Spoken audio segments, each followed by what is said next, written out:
origin story. Oh yeah, and then watch them talk up the fire. Movie and TV show reviews that you need. Film threats on fire, we're planting the seeds. Film threat, we keep it real. Dive into the stories, you know the deal. Turn your phone, it's the place to be. Movie lovers gather round. 1, 2, 3. From blockbusters to indie gold. Oh yeah, Chris and Alan break the mold. Pop your corn. Hello, happy Friday, everyone. Hey, it's a John Wick movie. Ballerina is here. We are going to talk about it. Lots of other movies are opening in theaters, including Dangerous Animals, Life of Chuck. There's a horror movie called Piglet. And we have tons of movie news and a follow-up on our BatFan rebellion. It's BatFan Lives Matter. It was a crazy protest over the Joel Schumacher cut of Batman Forever. We've got the latest on that, plus your comments, questions, and everything. And it's Friday, and I need more coffee. I need more coffee so bad. We'll do it. We'll do it. Let's start the show. Let's go. Alan is here somewhere. Here's a great title for a movie, Penis Dick.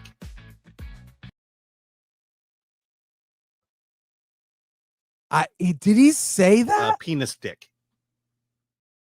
Yeah. Okay. Fine.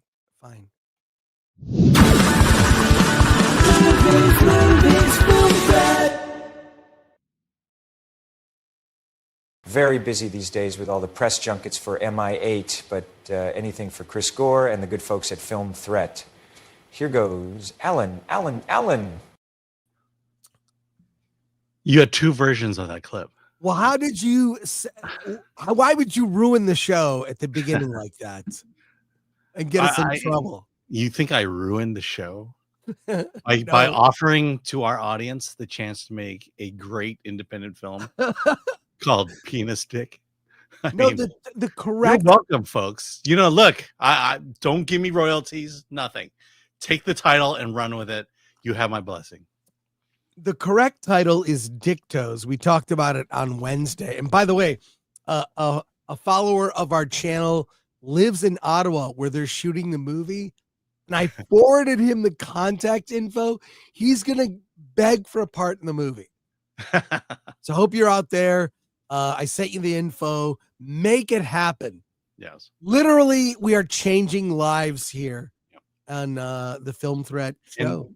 And we will be reviewing Dictos. Yeah, we hate everything. Except for Dictos. Except for Dictos. Yeah, that is a fact. I feel like the award this movie of the year has already been made. It's already in the about to be made. It's in the WTF category just from the title. So I have some news right at the top, but let's talk to people here in the chat as people get the notification. They sort of pile in. Let's see who's here already. Yes. Football Frequency became a YouTube member. I think this is your first appearance on the show, Football Frequency. Thank you for that. John Manilang has obviously been on the show because he's been a member for 34 months. As soon as De Armas showed up in No Time to Die, I wanted the movie to be just on her. Looking forward to Ballerina. And thank you, John, for being a member so many months. That's amazing. Hope to run into you again somewhere in LA. Yeah. It's going to happen. Let's see. Press M to start for 5. It's Friday, my dudes. Anyone watching the Dan movie, highly recommend the show. Sum it up. Psychic teens, ghost perv, alien clash, chaos unfolds. I almost went to see it. I saw the poster at my theater. Suns and Shadows. I have Chris at 2 cups of coffee with a third waiting, with hard seltzer for dinner. I'm only 1 cup in. It's I don't think. Folks. Thanks, Suns and Shadows. I can't remember a time where you were ever at 2 when the show started. No, it's only 1 is the best I can do, and sometimes 0. So.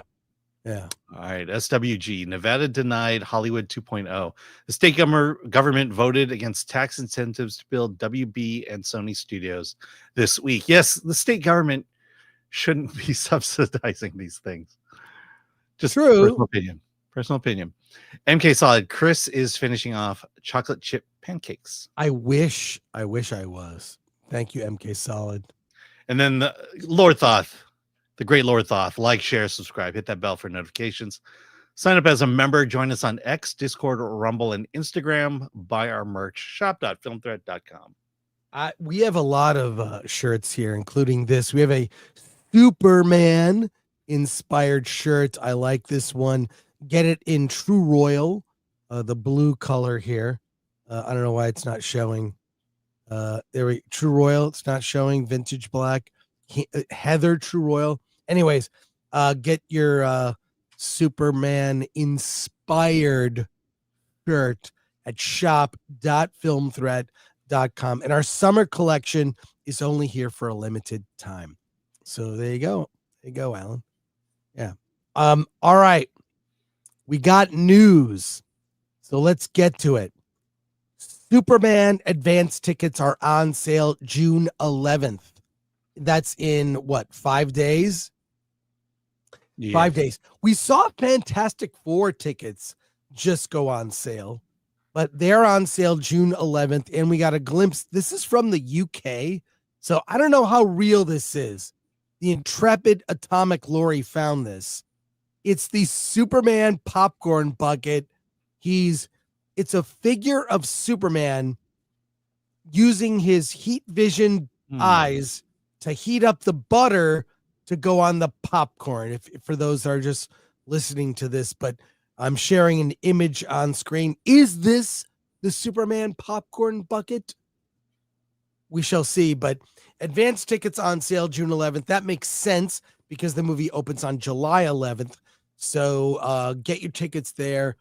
It's actually the movie's on the 10th. You know, they forget preview night, but I am excited. I'm curious to see the comparisons of advanced sales because they're saying that, you know, Fantastic Four tickets, you know, that cause chaos, sites shut down. I mean, we shall see. We shall see. But what do you think, Alan? Okay, so is this a real popcorn? It looks stupid, or it looks impractical. Let's put it that way. Not that these popcorn buckets any of the look. Did you see the Galactus popcorn bucket? None of these things are practical. No, but the head you could make up. It's a bucket head. I mean, this thing you have things in the way to get in the way of your popcorn. The other thing is, if Superman uses his heat vision on glass, would the glass shatter like this, or would he just melt through the glass and go right to the popcorn bucket to heat it up? You're applying logic to a popcorn bucket promotional item. I don't know this is not how heat vision works. Because heat can melt glass. It doesn't shatter glass. Well, let's roll into our news item that relates. The Fantastic Four first steps. Ticket sales cause major crash. Alan, you have the notes to the story. Yes. I don't know if I totally believe this. And I looked, you can get tickets. It's not like it's completely sold out, but here we go, Alan, if you would. Yes, Marvel Studios appears to have had a box office hit on their hands with the Fantastic Four first steps, as overwhelming demand for pre-sale tickets caused major ticketing platforms like AMC Theaters, Fandango, and Regal to crash. Fans eager to see the beloved superhero team officially join the MCU have flooded these platforms, with many showings already nearing sellout status. The excitement is fueled not only by nostalgia, but also by the promise of finally delivering a definitive take on the characters after previous films failed. Well, there you go. I think this will be, I think the Fantastic Four will be the biggest Marvel movie this year, beating Thunderbolts and Captain America. I really do. Even though people are very skittish on it, we've heard mixed reaction to the test screenings. You know, we shall see. But I don't know. I think the popcorn bucket thing is going to be more. I'm more excited about that than anything else. In fact, we have a follow up to our Fantastic Four or excuse me, Superman popcorn. I've got a popcorn bucket that's confirmed here on X. Here it is, the Canadian popcorn bucket for Superman. Are you seeing this, Wow. Alan? It's a Yeah. Daily Planet newspaper vending machine here Yeah. for the Wow. Daily Planet. You know, Canadians, you can do better than this. Yeah. So, and I discovered the bucket we talked about earlier. That is legit. So, I don't know. Why not just slap crypto on the top of a bucket? How hard is that? I feel like Well, that'll that's be. for these sipper cups, the little You're plastic getting crypto. okay. I'm fine with one bucket, right? You've got with Fantastic Four, they're like 7 different buckets. Galactus, their character buckets. Regal has one with Reed Richards stretching his arms around the popcorn bucket. If I was not like I don't like Pedro as Mr. Fantastic, so I'm not gonna get it. But I don't know. I'm just I just the bucket thing. Do one bucket. Dune Part 2 had it right. They had one bucket. Fine. Now you get 9 buckets for FF is out of control. You got sippy tops. I only got so much space back here. I'm at full zoom out and my tiny. There you go, Alan. Featuring Alan. Put your hand in. There you go. Put your hand in. But What are you doing? remember this started it all. This started it all, and it was a great popcorn bucket. Yeah, I crazy. So I don't know. And then we got this one. Yeah, And then it was downhill from there. yeah. There you go. Remember? Yeah. Anyways, look, I want all these movies to succeed, but I want them to succeed based on the merits of the movie, not the popcorn bucket for both Superman and FF. And I have my doubts, but we're going to see soon. Well, one related to the story, apparently the Regal is still crashed because only 7 tickets have been sold in the IMAX theater. So isn't that 7 more than normal? yeah. Oh my gosh. But I mean, look, we saw the mystery movie was Life of Chuck. My theater was packed. The theater that I just showed you it was packed. I don't know what it is, but people want to see these mystery movies because those are the most attended movies I see when I go to my theater. Well, we will talk about that movie today, both you and I. More news stories, and then we'll get to your comments. Can the box office keep up with high production costs? We talk about the industry imploding quite a bit because aspects of it are theaters are still not out of the woods. Alan, I know you have the story. Yeah. While I look it up, you've got the notes. Why don't you go through it? And I'll Okay, bring here we the go. story up. All right. So can the box office keep up with the high production costs? The journey to Mission Impossible: The Final Reckoning has been anything but smooth, with the film becoming one of the most expensive in Hollywood history. Delays caused by COVID-19, industry strikes, reshoots, and global inflation pushed the net production cost to $400 million, double the cost of Fallout. Despite this, the movie is now in theaters and gaining momentum, having crossed 400 million global within weeks of release. Actually, first week. These costs are not sustainable, says Roth Capital analyst Eric Handler. There's a reason studios shoot outside of LA so as to rely on incentives and rebates from states or countries overseas. However, Paramount and Skydance are hopeful the film will generate long tail revenue, especially after digital sales earlier missions entries surged 337% in the lead up to Cruise's swan song. We'll never again see a movie where an actor does his own stunts and so little CGI, adds one source close to the film. Meanwhile, 2025's blockbuster race is already heating up with Superman, Jurassic Park Rebirth, F1 from Apple, all in contention and under scrutiny for ballooning costs. Superman, directed by James Gunn, has been at the center of budget rumors, with one report listing a $363 million gross figure. Gunn shot back, "How in the world do they think they know what our budget is?" While DC Studios later claimed the net cost is closer to $225 million after tax breaks, nonetheless, the marketing may push the total spend to $400 million. "There's no way to defend these budgets," says one veteran financier. "When you get into the $700 million to $900 million break-even point, it doesn't make any sense." Universal's Rebirth, featuring Scarlett Johansson, reportedly costs, with some insiders citing a net of $180 million production budget, though others estimate the full spending, including marketing, could land near $400 million. Since the studios justify the risk, each installment augments the overall performance of the prior films, the general IP itself, said one studio veteran, highlighting the broader financial ecosystem that mega franchises now rely on. So apparently, if you you can justify the cost for a franchise because it all works in synergy with Mission Impossible and with Jurassic Park. The other films do well when the new films come out and vice versa and all that other crap. You're muted.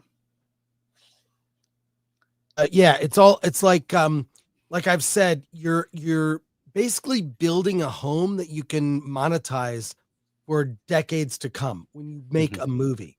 So while it might not pay out in within the months of initial release, even the Mission Impossible movie will, over the life, decades going forward, it'll be repackaged, it'll be sold here, it'll play on other places like Netflix. There'll be the full set that you can buy. The full set, and then they'll do, like, it eventually pays out. And for indie movies, it usually takes 7 to 8 years to recoup costs. So people get all caught up and they're like, it's never going to make its money. It will eventually. And it is like, it's something the studio owns forever and can monetize that property for years to come. However, it's best if it's profitable in its initial release.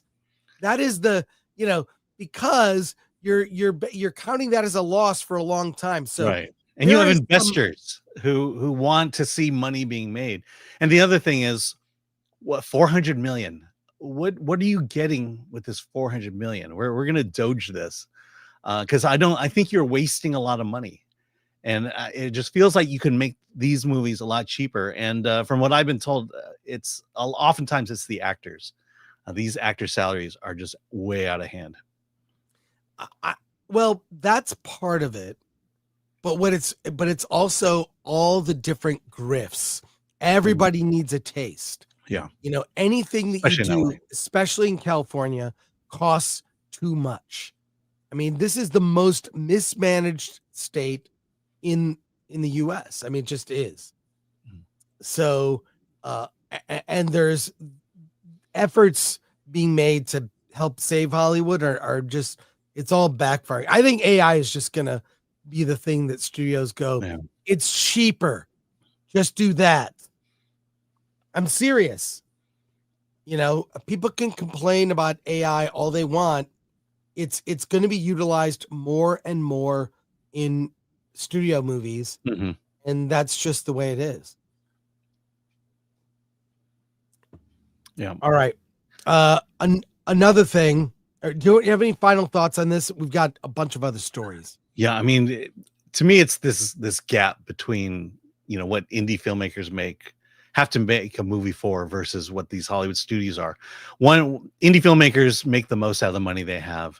Hollywood studios just bloat the budget, and you just wonder, why do they get the 400 million when real filmmakers could really use 10 million? Yeah, we shall see. All right, let's go to comments here. Hey, Knee pain. Remember, for 10 months. Happy Friday. I'm on my second cup. Me too, knee pain. Good to see you. Thank you so much. All right, BMO better. At some point we might need to show Battle of the Buckets to go through all of them and rank them. I like when there's one bucket, not 7 buckets. Oh, the Fantastic Four ones are just a waste. Glenuccio, Alan almost said Mission Impossible: The Final Erection. Here's a great title for a movie: Penis Dick. Make it. Do it. Yeah, make it. Tony Youthful Eagle. Elias, I love how Hollywood kept saying to wait for 25, survive to 25 for good movies and profits. And 2025 has been one of the worst years for movies in the past decades. That's true. That's true. All right. Hey, I have a follow-up on the tragic BatFan protest. We showed the horrible footage from the protest about the studio canceling the Batman Forever Joel Schumacher director's cut screening was canceled. Fans, they fought back. I didn't play the full video. And Alan, there's something shocking that's in the video. I need to show as a follow-up. I'm gonna I'll just play it for you. I think okay. So this is what we were playing. This is where we left off, basically. Yeah, it's kind of where we left off. But I don't even know what to say. I'm just gonna play it and comment at the back end. Reaction. But Cinephile Video has now become a site of cultural warfare. And the fans aren't saying no. God, not my baby, my baby. No. Please, why? Why did you? Please, God, say it isn't happening. Tonight, we examine how a discarded director's cut became a spark for cultural unrest. What? Okay, Alan. Batman Forever screening canceled. This is huge. This was a big event, and it's caused all sorts of massive chaos throughout the city. We've never seen anything like this. This was a special unreleased expanded version. Warner Brothers pulled the plug on Cinephile. Alan, what are your thoughts?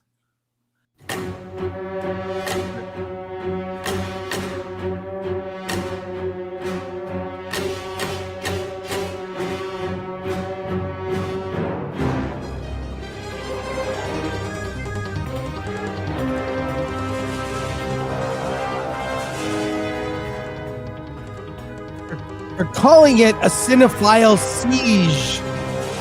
So there you go. All right. So look, I love Damon Packard. He was back in the day a brilliant underground filmmaker. I mean, he still is a brilliant filmmaker, but he made these underground movies. He is an innovator in some of the AI stuff it's very funny. He has a great sense of humor.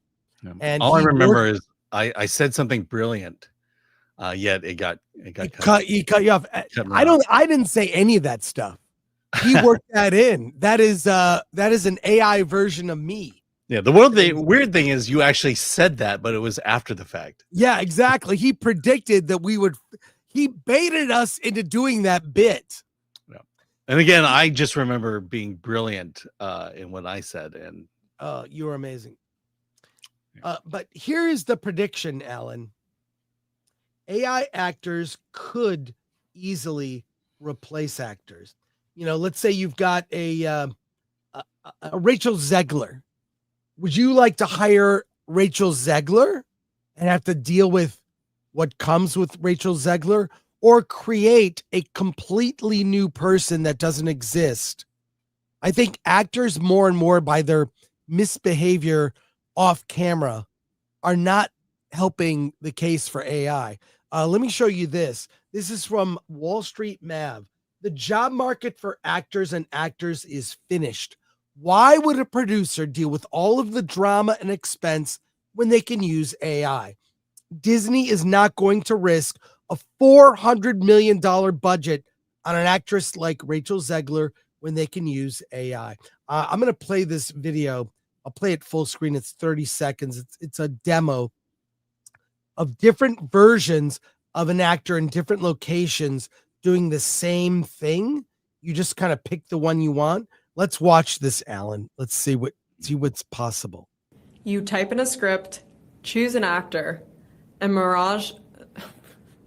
I'm sorry. And wouldn't somebody who had, say, 30 perms before in their life be well aware of this rule? I just feel like women, they have minds and they have souls as well as just hearts. Right now, John, the stock trades over the counter at 10 cents a share. And by the way, John, our analysts indicate it could go a heck of a lot higher than that. You type in a script. I mean, yeah. They put in bloopers and imperfections, right? I mean, what are your thoughts on this? This is yeah. I mean, Okay, so I agree with the headline here. AI actors could easily replace actors. The problem I have is I think audiences will not go out and see a movie starring AI actors. I agree with that. I'm not saying this is to be clear, I am the messenger. Right. Okay. I am against this. Okay. I think it's fine for demos or previs, whatever. You can use it in the effects realm. I am not in favor of replacing actors. However, I would replace actors with different actors if they misbehave in a way that impacts the box office.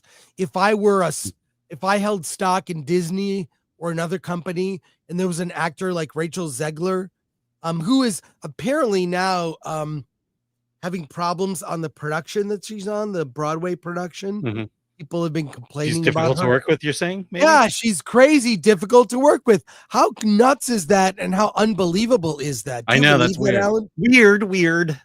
Yeah, but yeah, I don't know.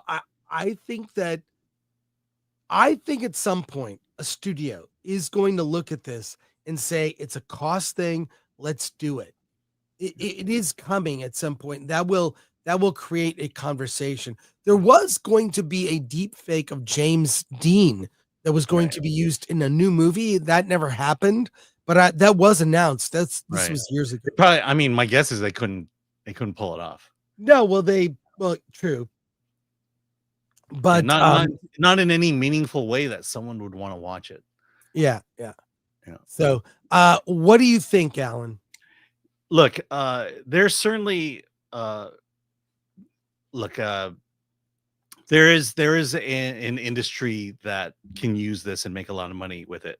It's not the children's industry; it's more of the adult industry that would benefit from this. What do you mean children's? I do think that children's programming, cartoons. Yeah. So you think the adult industry would be better for it? No, I don't think that. But I'm sure that's already happening. Pretty sure it is. Wow. All right. One last thing before we go to reviews. Justine Bateman, friend of the show. She does the Credo 23 Film Fest. Look up Credo 23 Film Fest. It's back in 2026. I was talking to her by email. Film Threat is back as a sponsor. We'll have Justine on the show in a future episode. We'll let you know about that. And we'll be reviewing movies. And we did review a lot of movies from the festival. We'll do that again next year in March of 2026. She's been so outspoken on so many issues, and here she is. It's an Instagram, so I have to refresh the page because you can't pause an Instagram video. It's 2 minutes of her talking about streaming. Let me line this up.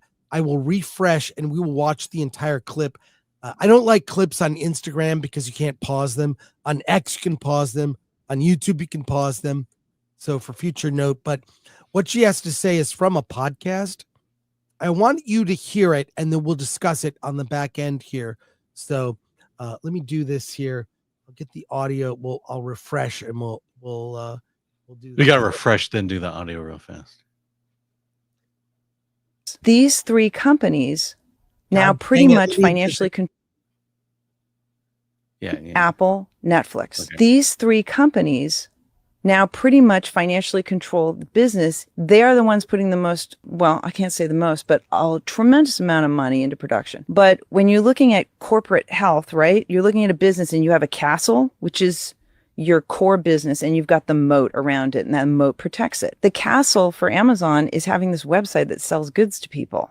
And part of the moat is making some of these films and series that they call content. It's just stuff to put in the moat to keep people coming back to that site to make stuff. Everything's a marketing ploy with these big companies. Right. But they could tomorrow just go, this has been fun, but it's not really working for us anymore. We're not going to make any more shows. Boom. That could be totally cut off. Apple, same thing.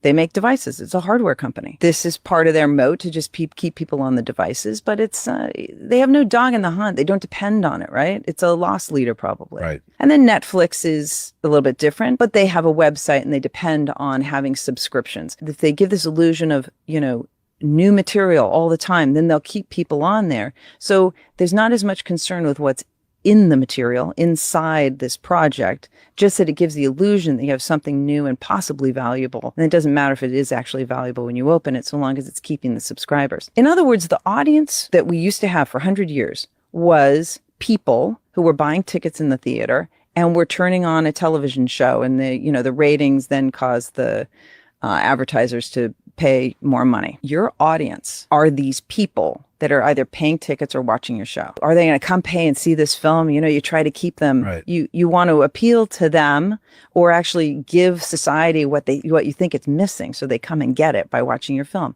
The audience now is not the people watching the film. The audience now are the executives at Apple, Amazon, Netflix. Even if you're like Sony, you don't have an online play or whatever, you're making it for the theaters. That's still where you're going to end up.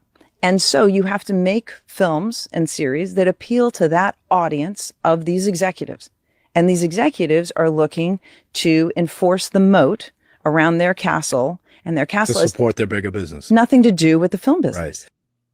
So basically what she's saying is it's not their core business.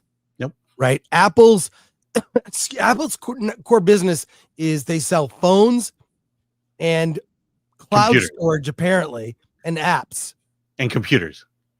And it's like, we're just doing this thing. Apple TV Plus could go away. They've made some very good shows, but has it made money? Has it been profitable? What do you think? Yeah.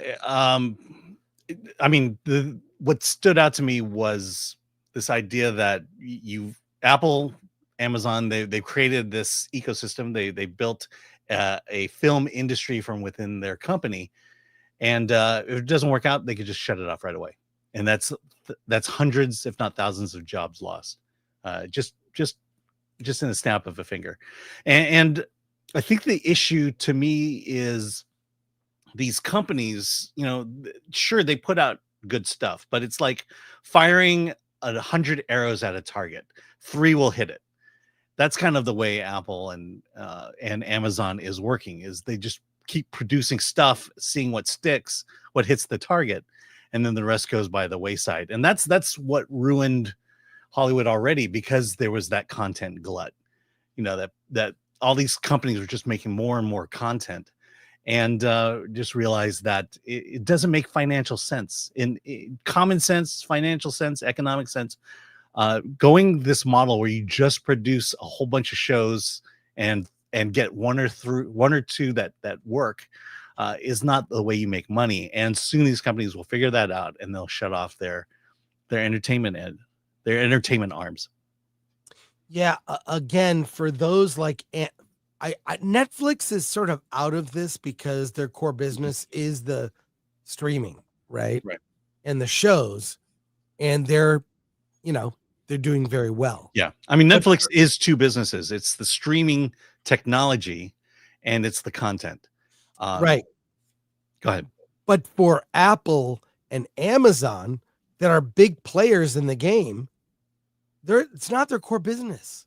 Mhm. I mean, so many people don't even know they have Amazon, right? They've got Amazon Prime. They don't know. It's like, I pay that fee once a year to get free shipping on crap that I buy off Amazon. Right? Yeah. That's why I pay it. If Amazon Prime was a standalone thing I had to pay for, I wouldn't pay for it. I don't watch enough on it to care. Yeah. It's vanity. Yeah, I mean, think about the great stuff that has come from those streamers. I mean, Apple. Okay, Ted Lasso. That's the thing I can think of. Amazon, Rings of Power. Good job, guys. And, I mean, the thing about Amazon is at least they own MGM now. But again, it goes back to Justine's point or at least that guy who brought it up. That's not their core business. They don't know how to make movies. They don't know how to produce a quality entertainment. And it doesn't feel like they hire the right people either.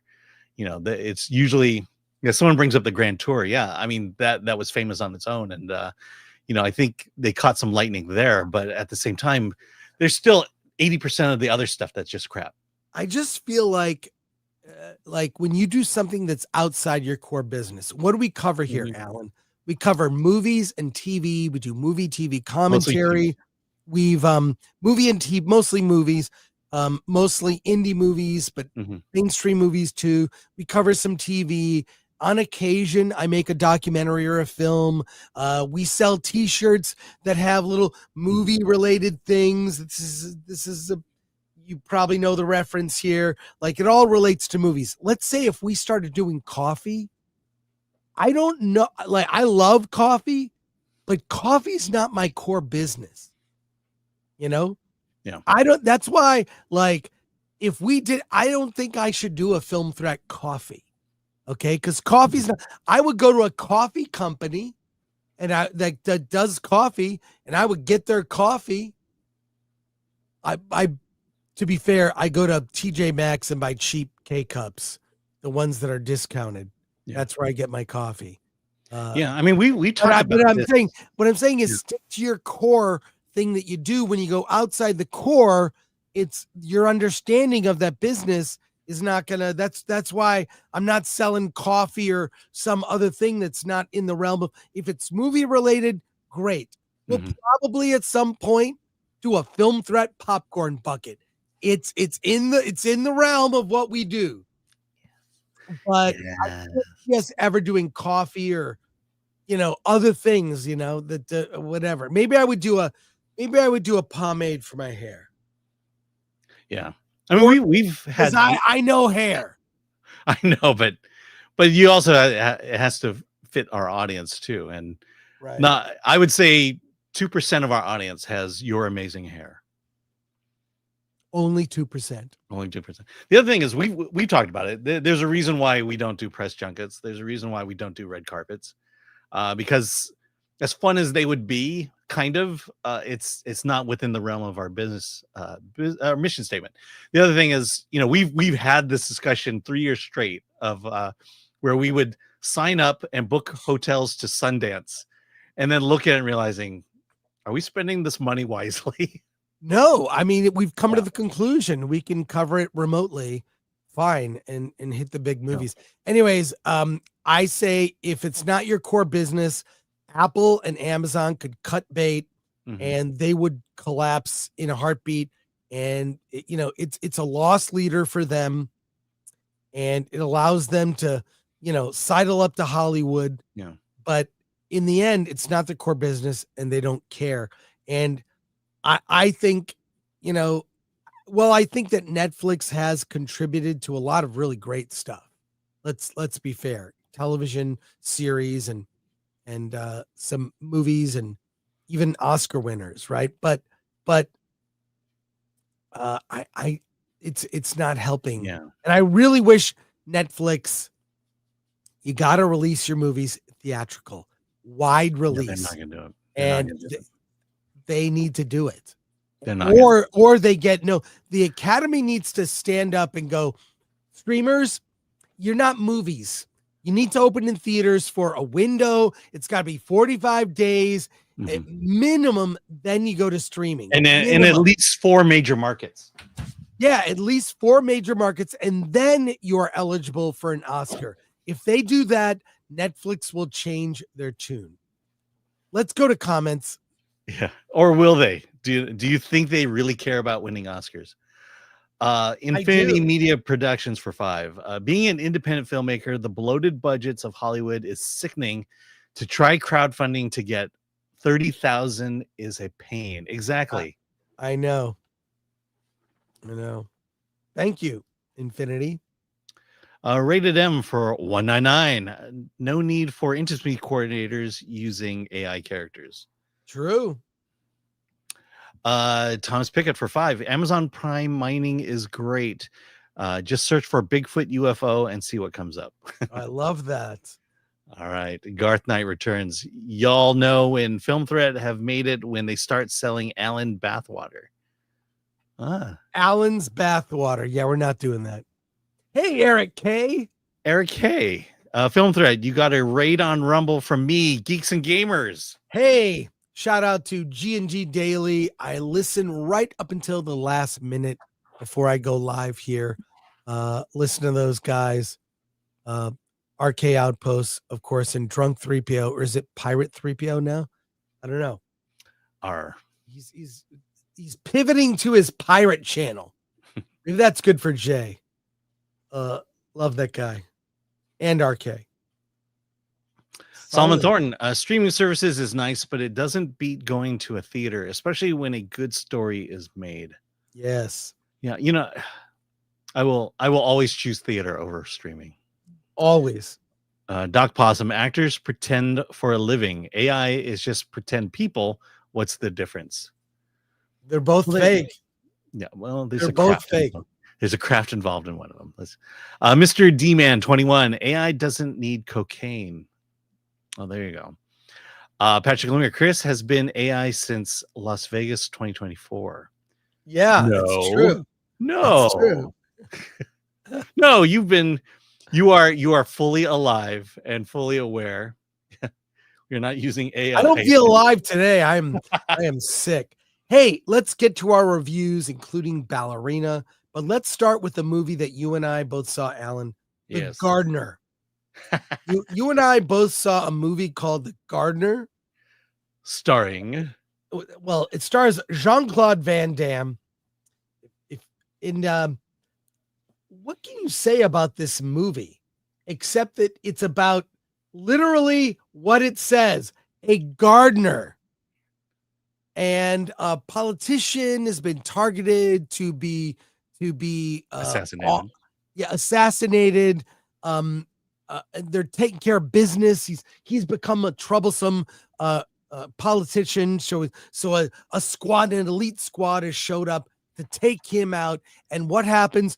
Jean-Claude Van Damme, who happens to be the gardener, is there, and he's taking out these guys with garden tools. Of course, you've got the annoying family of the politician is there as well.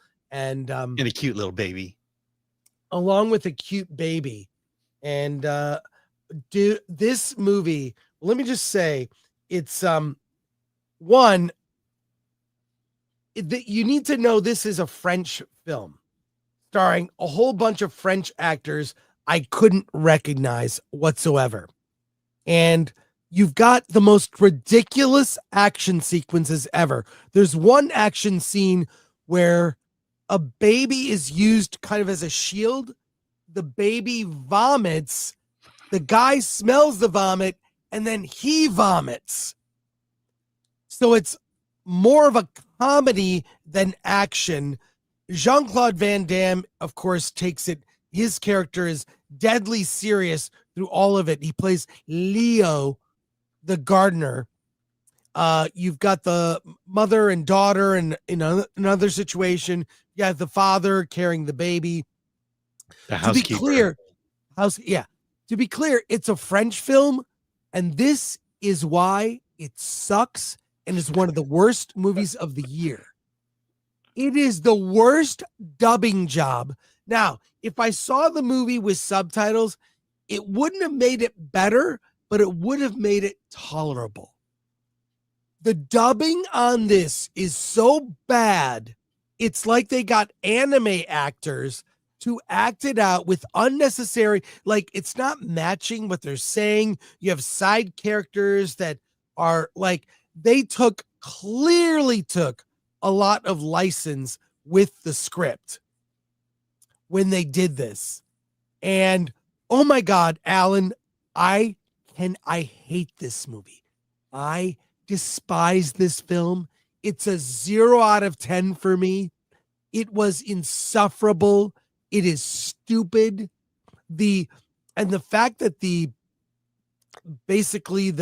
whoever they got to do the dubbing decided to let's just make a different movie. Made it even worse. They thought the movie sucked so bad, they added their own little, dude, come on. It was so awful. So do not see this movie under any circumstance, please. Wow. It was torture to finish it. I couldn't believe it. The baby throw up scene was just awful. Alan, what did you think? Okay, so yeah, I had a lot more fun with this movie than you did. It's not a good movie, but what the thing you hated most about this movie is the thing that endeared me to this movie, the dubbing. This movie to me is this is definitely a so bad it's good movie. The dubbing, I love the dubbing in this. The biggest comparison I'll make is the movie Rumble in the Bronx. Now, before you get on me, Rumble in the Bronx is a great movie. But the dubbing in that one is awful, but so awful it's endearing. And that's the same vibe I got with this one. The dubbing, the tone of the characters in the dubbing do not match the characters on the screen. And to me, that was the most hilarious and the most fun part about watching this movie. The guy who plays Surge, this is so ridiculous, and I just found myself just having a good time with this character. Even I don't know if Jean-Claude Van Damme dubbed his voice, but whoever did it, this is just to me the throwback to a lot of the old the old Japanese, the Hong Kong bad dubbing karate films. And that's kind of what, and there's just a level of ridiculousness in the visuals on screen that kind of match the ridiculousness of this dubbing. I feel like the best thing I can say about this is it is so bad it's good. You need to see this just to see how bad it is. It is so bad it's torture. I had fun with this one. You know when like the anime there's like bad dubbing that like doesn't match. Yes, I'm very familiar. Okay, that's what this is. It's like the people doing the dubbing were in a different movie than the movie I was watching. It was stupid. Yeah, I know. It's kind of like What's Up, Tiger Lily? That's another one. That was intentionally bad. Yeah. The lead actor, he was so insufferable. I know. That was great. So insufferable. And even the henchmen, like their little banter about like they're like reflecting on things, talking about nothing, blah blah blah blah. It was like that hyperactive anime acting where you're like the shrill sound of the voices makes me want to turn it off. Quite frankly, the more you talk about it, the more I'm enjoying this. I'm enjoying this movie. I hated this. Do not see this movie. Oh, I like Jean-Claude Van Damme. To be clear, I like him. Really fun actor, been in great action. I really like him. Why was he in this movie? It's just god awful. Well, he needed the money, clearly. Everything you're saying about it makes me want to watch this makes me want to watch it again. I will grant you that I wish this movie had a lot more action than it did. There is a lot of talking in it. But it's the ridiculousness and the silliness of this story that just endeared me to it. So yeah, I'm giving it a bare recommendation. And it's in the so bad it's good category. Well, I'm in the so bad it's bad. Avoid it, and save your time. Yeah. By the way, it'll be on. Speaking of Amazon, this is an Amazon movie, so it'll be on there. Avoid like the plague. Yeah. Well, you're getting free shipping. You might as well watch this movie. Let's go to comments. Okay, Rudy for 2. I'm a Gardner and finally getting representation. Yes. By the way, you will feel seen in this movie. By the way, if you look up Gardner, there's a 2016 movie called Gardner. There's a TV series called The Gardner, and this and there's Being There. Let's not forget Being There. It's not original. Yeah, Being There could have been called The Gardner. I love that movie, Being There, with Peter Sellers. Yeah, brilliant film. Change Your Ways. 0 out of 10 is a must watch of a different kind. Exactly. Ololiukui, Chris, could it have been made good in the hands of a different director? I feel Alien Resurrection could have been good with David Fincher returned and in control. Possibly. No, this movie would be, if it was a different director, this movie would definitely be bad. Yeah. It was perfect. It was perfect. Patrick Lemire, the Gardner is no penis dick. Penis dick. I think you mean dick toes. Patrick Lemire also says this is like a fake movie that exists in Seinfeld. Yeah, true. Okay, let's talk about one more movie before we get to John Wick. Let's talk about Piglet, a movie I have not seen. It's from the makers of Pooh, Blood and Honey. I did not like. I'm not sure that it is. Okay. Just for clarity. Let's do this. How about let's start this over? Okay, do it. Let's start this over, right. and let's actually. We get comments when we're wrong, so I'm just saying. Okay. So you're not sure. Okay. All right. Now we put this up. Can we set it up correctly? And we'll start over. Here we go. There you go. All right. Piglet, in the realm of the world of Pooh, Blood and Honey. Pooh, Blood and Honey, a movie that I did not like the first one. I did like the second. Pooh, Blood and Honey 2 is funny. Has a good sense of humor, some clever kills. I enjoyed it. Piglet is here. Alan, tell me about Piglet. Okay. So there's a man who has been experimented on. He was injected with toxic chemicals, and it caused him to become large and huge and strong. But the police decide that this man cannot be allowed to roam free, so they're transporting him in a transport van. While the driver goes out to take a leak, the man escapes. All right, and he runs into the forest. And Chris, how big is this forest? I don't know, is it 100 acres? Yes, it is. Good, you're keeping up. So he runs away. Meanwhile, a bunch of girls decide that, hey, wouldn't it be fun to go out into the woods and stay at a campground? So about 10 of them decide that they're going to just drive up to the campground and have a good time, kind of girl bonding. And what they don't know is that the camp director, he is the brother of this vicious creature. And this vicious creature is in the campground with the instructions from his brother saying, you can keep one and then we'll save the rest for the freezer. Yeah. And so this is what we have. We have a girls' camp. We have a serial killer and a pervert camp director.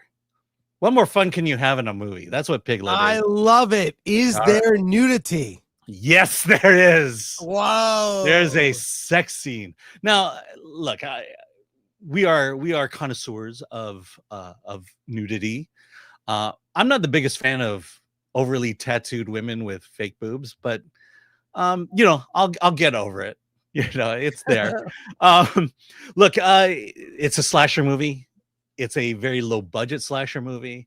It's pretty much a B slasher movie. The tools of choice here are meat hooks, mostly meat hooks, and kind of a cannibalist, a cannibal angle to it. Is it funny? And is there a joke about bacon? Yeah, I mean, of course there is. This is my issue with the movie, though. I mean, you call yourself Piglet, yet you have nothing to do with Piglet or Winnie the Pooh or all that stuff. The joke I have about the 100-acre wood, I mean, that's just a joke. It's not. It's They're it's literally using the skin, so to speak, of Winnie the Pooh and the brand recognition of the name Piglet to do a horror film. Yeah, Is that it? no acknowledgement of lore, no Easter eggs. It's just a guy with a pig mask on who kills girls. And so that's my issue. Obviously the title is a marketing ploy, because you probably wouldn't see this movie if it wasn't named Piglet. At the same time, though, it is your fairly typical B movie indie slasher film, and it's got all those elements in it. Not only is there nudity, but there's a hot tub with 2 lesbians.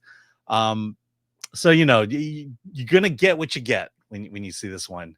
I don't personally, I can't recommend it just because again, I want something a little bit more clever. But this is just a very typical slasher film. But with the kills are okay. The kills are okay. The movie poster is inviting. Mm-hmm. It's kind of it looks kind of like that. Yeah. So a non-recommend from Alan. Yeah, I mean, unless you're really into the genre and want to see it, go ahead.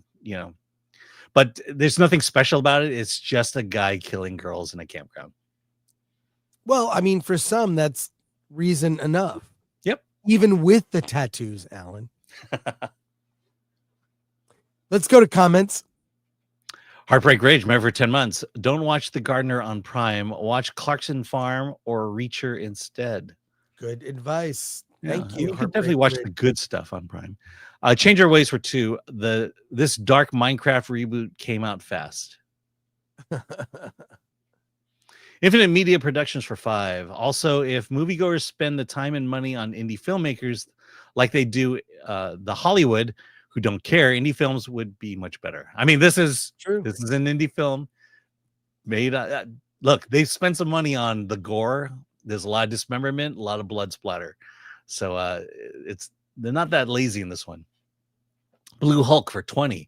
Chris, when you were talking about the white Black Panther, you said you couldn't think of a time when a character went from another race to white.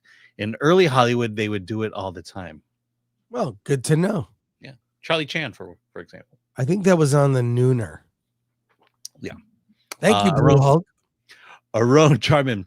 Oh, here. Sons and Shadows, Mr. Skin, copyright infringement coming at Alan. There you go. Hey, let's talk about Ballerina. And I'm going to say that 5 minutes in advance.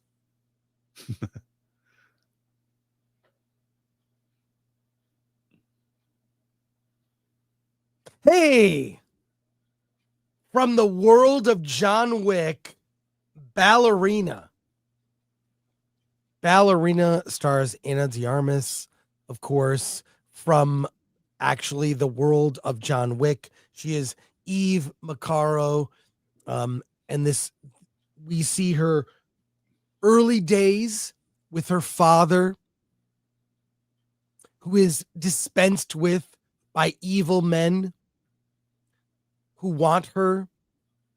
He is then given a choice to train to be an assassin, goes through training, but never forgets how she got there and that she will be on a mission to get revenge against those who killed her father in the early minutes of the movie.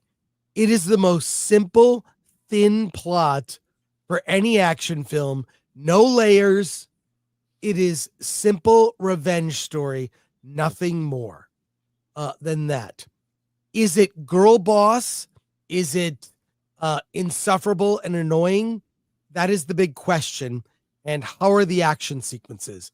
Well, a couple things. one, I think Anna de Armas is just likable, just in general as an actress. Her brief part in the Daniel Craig 007 No movie, Time to she Die. was amazing. You wanted to see more of her. And what I think they do really well is you see her fight, but they tell her you can't beat a man. You have to use a different set of skills to survive. Yeah, they tell her to fight like a girl. Fight like a girl. You can't fight like a man, so don't. You can't beat a man. They are stronger, but you have different skills. Use those. And you see her fail quite a bit in training, in the action sequences. We'll talk about those later, but you don't see her she's not a Mary Sue in a ballerina outfit. And that works quite a bit. I don't want to get into spoilers, but you know that Keanu Reeves is in the movie, and not a small cameo either. He really is in the film in a bigger way near the Than third. you'd expect. Yeah. Like it's like good, just enough not to take over the movie, but he's there. And we'll get into the action sequences because, oh my God, there is an action sequence with two people that have flamethrowers that is so good. I mean, I'll say this. The audience I saw it with was laughing half the time. I mean, it was hilarious. Alan, what do you think? Yeah, this is John Wick light. That's probably the best way I can describe it. It's got the John Wick action in it, but it's not John Wick. And so you're gonna go in basically with that assumption is like, look, if you love the John Wick stories, you love the action, blah blah blah. This is it, but light. It's not all there. When you say fight like a girl, there's one aspect of a girl assassin that is not in this movie, and to me, it was the sex appeal. They just basically leaned into she's a badass fighter. She knows martial arts. She knows how to shoot guns. You see her training I mean, that's the thing that works or that creates the believability is because there is an extensive training period where she doesn't win all the time. Yeah, and that she has to become good enough. But again, it moves so quickly. There's something about John Wick where this pace is slow, but you understand his motivation and why he does things. The first movie was because they killed his dog. And I don't know, for some reason, the fact that they killed his dog had this more emotional impact than the death of her father. Yeah. Let's see. And the other thing is I do like the idea of the villain they use. Gabriel Byrne played the villain. He's kind of a cult leader, and she has to take on an entire little town. I appreciate that, but I felt like they needed more time to develop that to make that feel more menacing as opposed to more comical. And so in the end, you're right. The flamethrower scene is the best part of this movie. Ana de Armas, hot, sexy. It makes it for an enjoyable watch. But this is not John Wick. It's John Wick light. I would agree with you and I still enjoyed it. I mean, the plot is so razor thin, it doesn't matter. And it rarely slows down. I think that's by design. I think, and there's a weird third act twist that is so it happens and then it's thrown away. It's so dumb. You know what I'm talking about? Yeah. It was kind of like it was thrown in there because we needed that, I suppose. But if that element was never introduced, it wouldn't have made a big impact on the ending of the film. Yeah, it was like that could have been interesting if they took that further, but it's literally introduced and thrown away that. Yeah, it was fast. It was fast and then thrown away. But look, what was the purpose of this movie? One, it's under 2 hours. Thank you. There is no post-credit scene. No post-credits at all. Mhm. Okay. And I'll just say that the action was relentless. They didn't waste time on story. There's some not only the flamethrower, there's a scene with grenades being used to kill people that just, I feel like the audience was cringing, not in a bad way, like, oh, that's gory. Yeah. The gore was there. Some people don't make it out very well with the grenades. Badly. And it's very graphic. And then you go like, well, how could she survive that? Whatever, it's a movie. But also they were laughing at the over the top ridiculousness of it. I mean, I had fun with it. I had zero expectations. In fact, I thought this would suck. And it's actually a lot of fun. I was surprised at how fun it was. You know, again, flamethrowers, grenades, it wasn't all gunplay, right? But the thing is, like, because it's in the world of John Wick, and then you try to compare this movie to John Wick 4, and you realize the action was so much. I know you can't compare. That's the problem, is you're putting it in that world, and you force us to compare. And when you compare this to John Wick 4, the action is very typical. It's very, you know, you'd see this in other action movies, and there's not a greatness that the filmmakers strive for, like the greatness of John Wick 4 with those action scenes. You know, like, he didn't have a flamethrower, but he had that the kind of rocket flame gun and the sequence that was shot overhead in one shot. That was incredible. The falling down the stairs at the end of John Wick 4 was an incredible scene. Yeah. And you don't have anything really here that matches that or that lives up to that. But again, as you say, I still had fun with it. The flamethrower stuff is so creative. Yeah. And I'm watching these stunts. I mean, look, I don't know how they did some of it. I mean, some people really got nearly hurt, had to have. It was insane, like how that played out, because it was one guy with it just escalates, and there's one point where there's two flamethrowers going at it.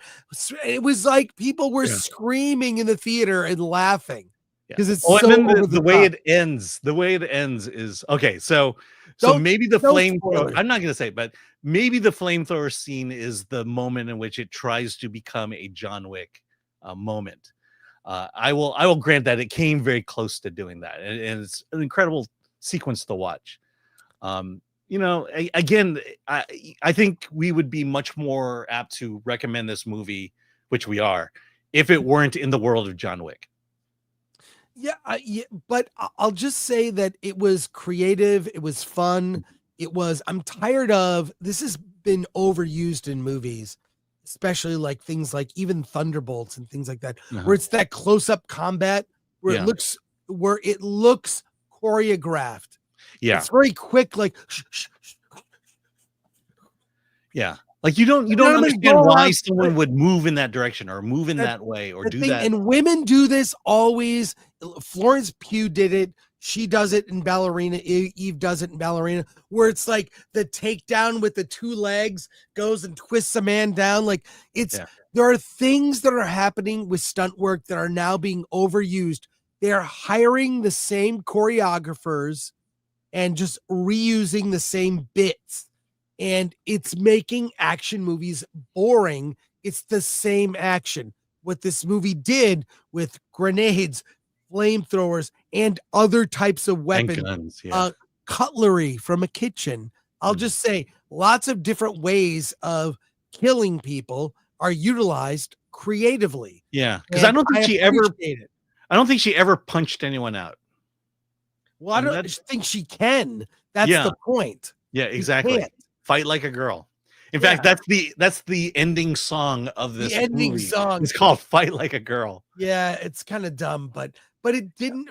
It's not girl bossy or whatever. Hey, it's a revenge story. I want revenge for the death of my father, and I mean, how many times have we seen that? It's very typical. But it's Anna de Armas, and because of that, I actually care. I wish she was sexier in it. Yeah, I wish there was a little you know, she would exploit that kind of she that dressed skill. she dressed too practically Yeah. in the film. So, but look, overall, I enjoyed it. Low expectations, and it's no John Wick. It's its own thing, and I recommend it. Alan, do you recommend it? Yeah, I recommend it. There is something to be said about having your lead actor be pretty throughout the entire movie. You know, someone pleasant to look at. Let's just put it that way. I like that trend that Hollywood has been going on since its very beginning, but until recently has decided they don't need to do that anymore. Pretty people work. All right. The next movie we're going to review is Dangerous Animals. I got to go get more coffee, Alan. All right. Do you want to do a different movie while you're out? No. Read the comments. So while I'm gone, read comments. Okay. I'm going to get coffee. Yay. And then Dangerous Animals will be the next movie. Yay. All right. MK Solid says Chris is finishing off chocolate chip pancakes. Did we read that one? Yeah, you know, I'm going through here. Okay. We'll go from the bottom up. All right, got it. Start with super chats. And Yeah, here we go. Jean Hu for gifted 5 Film Threat memberships. Thank you for that.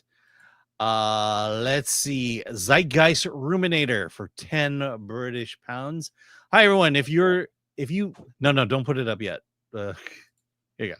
Hi everyone. If you like good bad movies, check out YouTuber Good Bad Bad Bad. I recommend their Neil Breen movie reviews. The movies they review are both awfully entertainment and entertainingly awful. Good. I hope. Okay. Thomas Pickett for 5. If Hollywood wants to make a realistic female assassin, make her 40 to 50 years old, short, pudgy. No one believes she is the killer. Yeah, they did. Melissa McCarthy did a spy movie. Sons and Shadows, member for 22 months. For a movie intended for last year, Keanu and the OG writer director retooled and fixed a lot in 1 year. Evidence to wait and do things right. Yeah, don't be in such a rush to get your movie out. Barton Bella, there's a difference between girl boss crap and badass female protagonists. Revenge doesn't need to be a complete plot. It's as old as time. Yeah, revenge, overused but effective. Robot Dues, she gets her butt kicked a lot. Yep. Invariant 47, but never a scar on the face, which is no cat killed, says Invariant 47.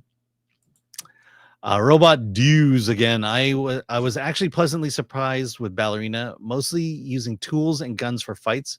Trained that she can't overpower a man physically. John Wick respected. Yep. You're correct, sir. And we got that one. So here we go. From Enoch Maman, review and rants for 10. I'm not surprised Ballerina isn't woke. Chaz Stahelski and David Leitch never put agenda in any film they direct and or produce. It's also directed by Len Wiseman. He's got hot badass chicks, not girl bosses. Yeah, I was gonna say that there's something to be said about the underdog story, which we tend to connect with. Here we go. Yeah, she may not have been overpowering, but she was definitely the underdog in the situation. Let's see, moving on. Hey Chris, pinch it off. Brock Samsonite. Also timeline wise, I wonder how having John Wick show up in a movie affects the timeline already established in the 4 John Wick movies. They explain it in this movie where it takes place in the John Wick world, because they repeat a certain scene that we have seen, I believe in John Wick 4. Okay. Did you get this one? Yes. Yeah. Anyways, look, we both enjoyed it. I think that's something. So there you go. Mm-hmm.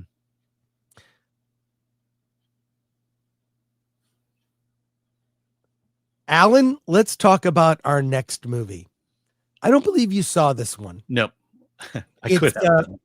Dangerous Animals, which is not what you think, even though it's the 50th anniversary of Jaws, and this is being promoted as a shark movie. It's a little bit more than that. It is a serial killer movie where a shark or sharks is the method in which victims are dispensed with. This movie stars Jai Courtney as Tucker. He is a boat captain that offers these sort of vacation tours where he'll put you in a cage, throw out the mush, the bloody fish mush, and attract sharks, and you can watch the sharks. But what he really likes to do is kill women and torture them. Jai Courtney, you might remember from he was in Suicide Squad, David Ayer's Suicide Squad. He was the guy with the boomerangs, Australian. So he plays an Australian here. And then we meet a young couple, Zephyr and Moses. Zephyr is played by Hassie Harrison. Moses is played by Josh Houston. Young lovers, and she's kind of coy and standoffish. Well, she gets kidnapped by Tucker on his boat to be used as shark bait. She is chained in the depths of the boat along with another young woman, and they are going to be tortured for Tucker's pleasure. Jai Courtney is unhinged in this. He is just horrifying serial killer. There's a scene where he just is dancing by himself that is so creepy. I can't tell you. The sharks are like that. The sharks aren't the bad guy in this. They're like just how he gets rid of the victims. It's actually very clever. It's like, well, he kills the victims, and then, well, what happened? There's no evidence. They don't exist. They were consumed by sharks. That happens. What can you say? And so look, this movie has the type of horror that is actually my least favorite, which is torture porn. There are moments in this that are horrifying. I wish it had less of that. I like the horror aspect of a shark killing the people. And you've got there are some great shark moments. I mean, great, where people are, you know what sharks do. I don't need to say, but the torture porn elements just don't appeal to me. It's kind of a dead genre of a little sub horror genre that I'm not favorable towards. However, Hassie Harrison as this the young woman Zephyr, who's a fighter. She's like, finally fights back against Tucker, the serial killer, and those scenes were fun.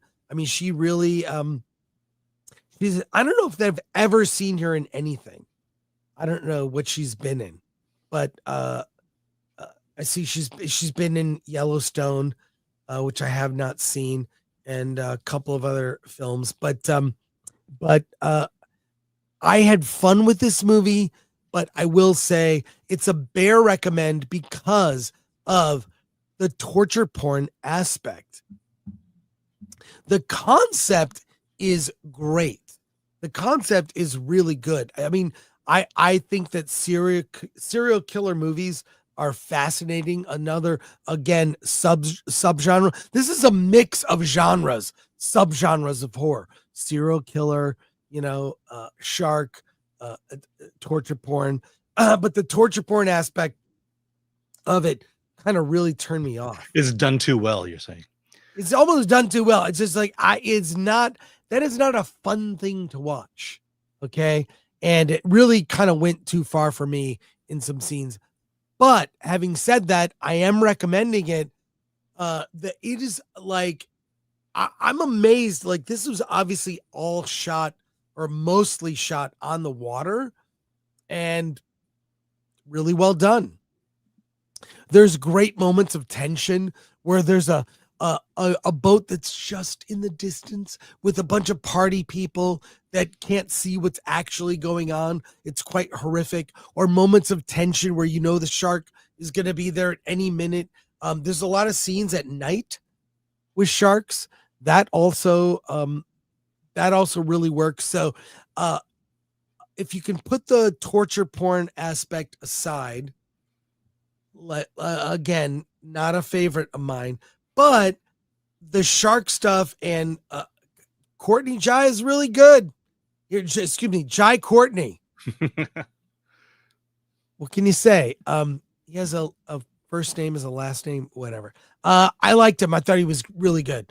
So recommend from me with a warning that you may be turned off by some aspects. But all the shark stuff is great. But the shark is not the villain. Know that going in. So I recommend. And I love that. I love that poster too. That poster is super creepy. Because you think, oh, it's about no, the dangerous animal is a man. There you go. Well, based on your review, I'm not seeing this movie. Yeah, no, it is it's really gory. So yeah, I think it's a fun movie. Fun movie to see with an audience, a big audience, because you will be like, bare knuckle, edge of your seat during some scenes. Yeah. So yeah, I recommend it.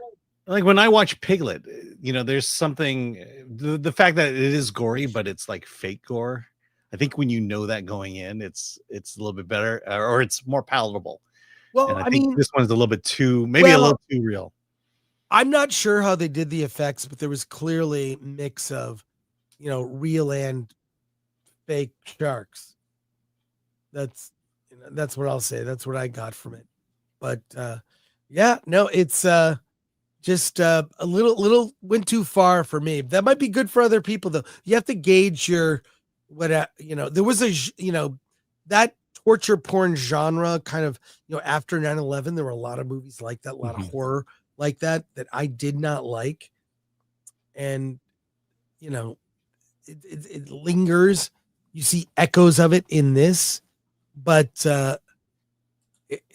some really good action scenes involving people. It's in the trailer. People put up on hooks, just used as bait. Yeah, I've seen the trailer. I know exactly what you're talking about.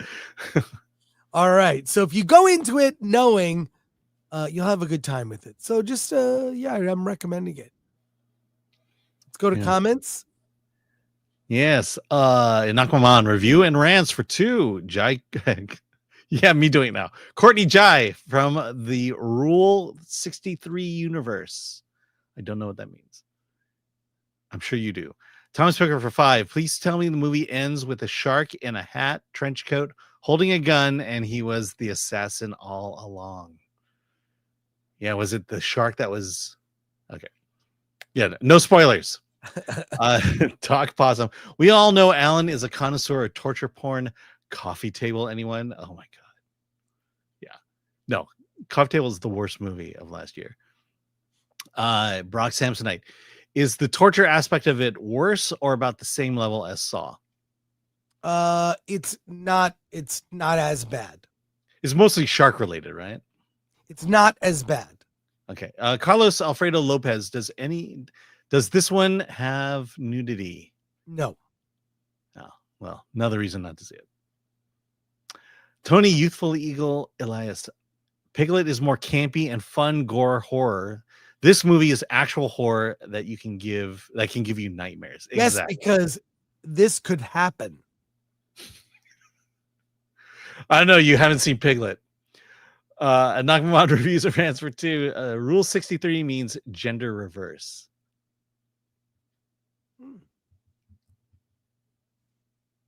Okay. From Rumble, Mod Eric number for $1. Chris, have you watched the movie that some wonderful guy sent you? A horror comedy, Student Bodies. No, but it's in a pile of movies I will get to when I don't have movies to watch, which is always unfortunate. But thank you, Eric. Ron Enriquez. Just tell me Robert Shaw comes to their rescue on the third act. LOL. I would love that. It Yeah, doesn't. he doesn't turn out so well at the end of it, though.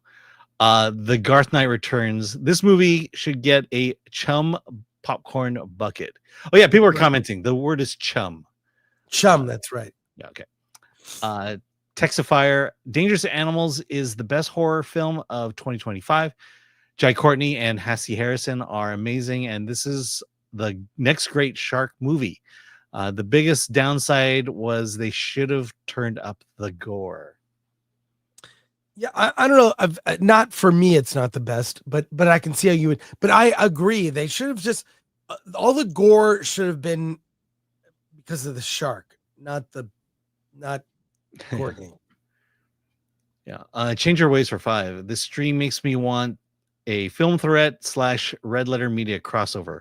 Want to see Chris and Alan do Best of the Worst. I love those guys. We have DM'd each other on Twitter, but yeah, I love those guys. I'm a fan, always have been. 200 Watt Studio for 2. This film is repellent. Michael Fang, Captain N64 for 2. How to Train Your Dragon remake greater than any Disney live action. I would agree with that. Yeah. I'm going to say apples and oranges on that. That How to Train Your Dragon is basically a shot-for-shot remake of the original. Let's talk about Life of Chuck next. Okay. We'll get that set up. Get that one going. We have a lot of movies to review today. God, holy cow. I know. Yeah. Alan, let's talk about The Life of Chuck, starring Tom Hiddleston, Chiwetel Ejiofor, Karen Gillan, among others, Jacob Tremblay, and Mark Hamill. Tell me the story of The Life of Chuck, would you? It's a very simple story. Yeah, simple story. Life of Chuck is based on a Stephen King novella. It's 3 acts, and the third act, and it's done in reverse order. The third act stars Marty and Felicia, played by Chiwetel Ejiofor and Karen Gillan. They are a separated couple, but the world is coming to an end. Environmental cataclysm is bringing the Earth to its ultimate doom, and as panic spreads throughout the world, they see visions. Not visions. There are these billboards everywhere where it says, "Congratulations, Chuck, on your retirement for 39 years." And these billboards appear everywhere. And Marty and Felicia wonder what it is. And they want to, if anything, be together in the final moments of Earth's existence. Now move back to chapter 2. Chuck, played by Tom Hiddleston, is walking down the street, going to work. And there's a busker, a young woman playing the drums. And he decides he's going to dance, because that's what he needs to do, is just dance. And this dance just draws an amazing crowd, and it forges new friendships and new relationships. And in the first one, we go back in time to Chuck's childhood. He is orphaned by an accident where his parents die. He lives with his grandmother and grandfather, played by Mia Sara and Mark Hamill. And it's through this time that he gets an idea of what he wants to do with his future. He joins a dance crew because he learned dance from his grandmother. He's very good at it. But there is a room in the attic of the house. They call it something. I have no idea what that word is. But it's a room that Chuck needs to stay out of. And his grandfather warns him over and over and over again to stay out of that room, because there are bad demons or something in there. And yeah, that's basically the story of The Life of Chuck. Well, I think, to be clear about the story, it's structured oddly. It starts with a title card that says Act 3 with a subtitle, right? Then Act 2, and then Act 1. Yeah, I think I said that it goes in reverse. It goes in reverse order of what could be chronological timeline. So it goes reverse. And you could be confused by it. It's structurally and narratively, and things from Act 3, 2, and 1 blend into each other. There's a young girl that we see on roller skates in Act 3 that shows up in Act 2. In Act There's 1. Oh, Act a 2, lot right. of little details that cross where it's like it even crosses timelines. It reminds me of a movie called Slaughterhouse 5, which I loved as a kid. Watched that movie over and over again. Rock, whoosh, woof. It's based on the Kurt Vonnegut novel. It's kind of in a way, the way we experience time is, we think time is being chronological, but you can experience different times of your life in the recesses of your brain. You can think of when I was a kid and did this, you can think of memories of family, you can experience time moving. And this movie, I think it's very easy to figure out at the end what happened in Act 3. It's very clear what happened in Act 3 once you've seen it all. It's confusing maybe when you're upon seeing it, chronologically, but it makes so much sense. It's beautiful. It's about the small moments in life. There's a whole speech Mark Hamill's character gives about math, and that is amazing. Amazing. Some people are saying he should be get an Oscar nom for it. I mean, I didn't even know it was Mark Hamill until like the last scene with him in it. It was like, oh my God, that's Mark Hamill. He's very physically different. He changed himself. He's fat. He's fat. He's fat as a he looks like Geppetto from Pinocchio. Fat Geppetto. I really love this film. I went and saw it again last night. I think the marketing is it's not deceptive. It's just it doesn't reflect the film. Yeah, it's like, but how do you sell this movie? So, I mean, Tim Hiddleston, he's not in the movie more than 20 minutes, but his character is in the whole movie, right? His character is the prevailing character, but at different stages of life. I think 4 different actors play him in the movie. Tom Hiddleston plays him, older, the oldest version. And that whole thing of like, Chuck, thanks for 39 great years. Thank you, Chuck. That the weird campaign, like, what does that mean? What does that mean? Is it a meme? I will say that first act, which is Act 3, with the world coming to an end, it's really somber. It's the earth is California's falling in the ocean.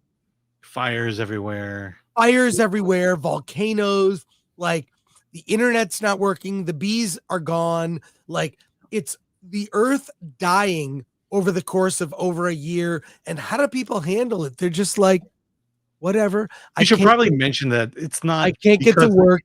Yeah, we should mention that it's not due to climate change. It's due to a different reason. There's not some big message. It's just the earth's just dying. They explain it. They explain it's not climate change. Yeah. And it's really sad, but what's really amazing about it, there's some great performances from people in bit parts. David Dastmalchian, very funny part in the opening of the movie, which is great. Yeah. David, we love David.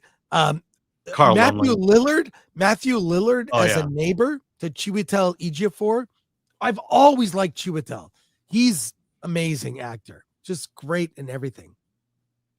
As a teacher, that's like, I'm trying to teach English literature, and the kids, like, he has parent-teacher conference. All the kids are not doing well in school. Obvious reasons.